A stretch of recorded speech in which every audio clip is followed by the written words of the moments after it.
Okay, the reality, of course, is that if you went back a few years ago when we had $60 billion worth of reserves or something like that, our reserves are falling, or put this way, the price of crude oil has fallen from 100 and something to 60, okay, and we can see that they tell us that because of that, the reserves are falling and the exchange rate also has fallen. But what of when it went to $60 billion worth of reserves and crude oil was being sold at 120? Did you see the Naira jumping from 150, coming down from 155 or something to 110 or something? No. That should tell you that it is not the crude oil price that is the primary factor, but the actual factor is the demand for dollars, which is made or which is intensified because of the amount of Naira that is available for spending. Just as I've always said, you go into a market, the day tomatoes are plenty in the market, okay, tomato price will be cheap. You pay less. If you have a situation where tomatoes are scarce in the market, you would have what? The price would go up. In place of tomato, put dollar and Naira. The day you have so much Naira in the system, of course Naira will be weak. If you have less dollars in the system, of course the same thing. But if you have a situation where there's a deliberate manipulation such that you continuously, endlessly have surplus Naira, which causes the government to do silly things like borrow money at 12-15%, money that it doesn't want to use in order to be able to control the so-called excess what? Excess liquidity, surplus cash. So continuously you have this surplus cash in the market, confronting rations of dollars which are being dished into the market by the same monopolist.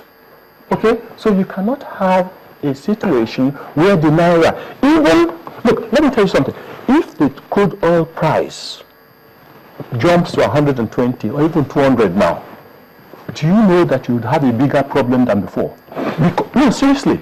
I say this with all sincerity and all seriousness.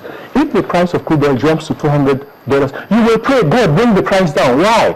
Because the process of infusing that huge revenue into your system includes the printing and creation of money and creating a deluge of money while the central bank sits on the huge money you have collected as its own reserves. This is why it becomes, how do I say, incredible that you have to go and borrow dollars elsewhere at 7-8%, whereas your own central bank is able to lend out dollars at 1.5% or 2%. We're almost out of time. So a quick one, you respond, but just a very quick one.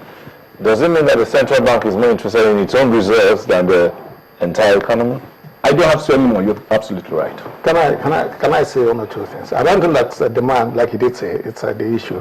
Because the demand for foreign exchange has not shifted considerably. If you take it from when the oil market started falling, the price of market started falling since the middle of 2014 and now, the demand for foreign exchange, in spite of speculation and so on, has not changed drastically to warrant the depreciation which you are seeing. What has happened? But we heard that there was a huge demand during the just before the election. That's speculative demand.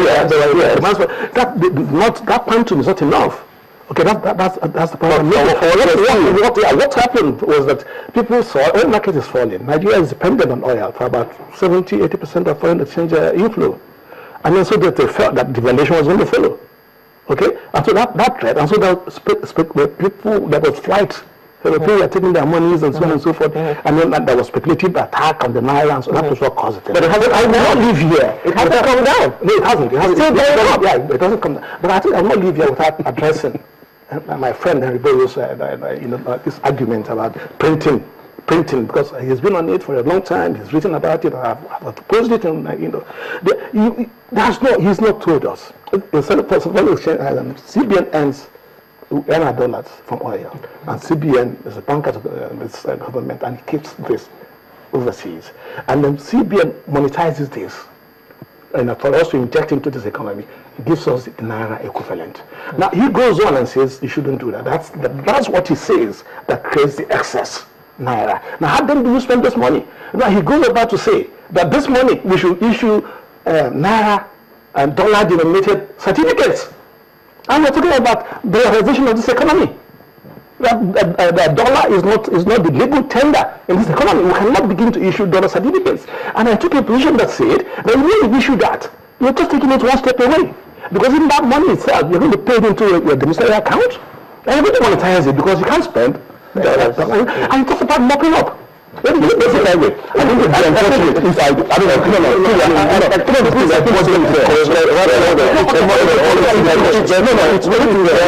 if he gives me, I must tell you that this gentleman is misinforming you. Quite honestly. Simply, he's totally misinforming you. He is misinforming you by implying in any way that I am talking of dollarization of the economy. He is probably ignorant of what I have written. He may have read it, but he's ignorant of the process. Because all I have said is that if you continue, let me tell you a little thing. This President Jonathan and Sanusi were in China about 18 months ago. President Jonathan went to borrow money, 1.25 billion or something, for railways and things like that. And Sanusi was also on the same trip, and when he was asked, what are you doing there? He says he was looking for somewhere to invest CBN reserves. So you will find that, that's why I told you absolutely you are right, that CBN is more concerned about its reserves because the process of accumulating its reserves, it already suffocates you with so much naira. And this is, he cannot say that is not true. I don't know what he is. We have to go. So let's say that. Okay, gentlemen.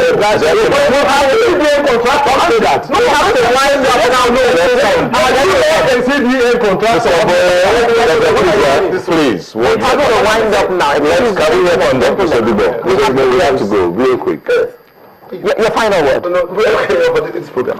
What I'm trying to say is that we must get strategic. And what I mean by strategy is that when Obama came into government, one of the things he said, and I remember very clearly, is that the U.S. government and people of the U.S. will reduce their dependence on fossil fuel imported from Saudi or other countries. And that is what you are seeing. How many years after? That's what strategy is about. That's why I'm looking forward to the Buhari government to come and tell us their own budgets. This must, you will deal with this, and these guys get away by 29th of May. We want to hear the policy. What are you doing about public-private partnership? You're going to save money by such. What are you doing about our refineries? What the guy talked about on the telephone is that if 48% of the money of your foreign exchange you are spending on importation of fuel, take it away and you see it drop. Yeah. We want to see you say that in another 3 years in your MTF, that the fact that the refineries will work. I want to hear the policies. See the numbers? Yeah. The economists can confuse you. Let us see their policies. It is the strategic macroeconomic perspective to the subject matter that will give you a clear indication of where they are headed. And then you can engage them, before the numbers come out. Okay. Your last word. Well, my last word is that we pray that this government will come in and that I remain focused. There are high expectations of this government. And I expect that in the interest of this country, that this government will come and move us to the next level. Mr. Boye, your last word, please.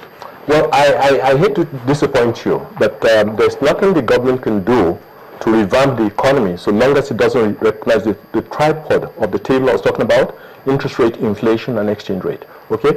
And all those are denominated by the issue of excess liquidity. I mean, it's not rocket science, So what you have to do is tamper with the cost of excess liquidity. And the excess liquidity is driven, without a doubt, by CBN deliberately creating naira and putting in place of dollars and calling the dollars its own. And then coming back to say, I'm defending the dollars by selling rations of dollars into the market. Thank you, Mr. Boye. Thank you very much. We have been chatting with economist Mr. Henry Boye, economist Dr. Boniface Chizie, and financial consultant Mr. Pascal Odibo. Thank you all very much for coming to share your insights with us this morning. Sunrise will return in just a moment with yet another very interesting conversation. Please make sure that you join us.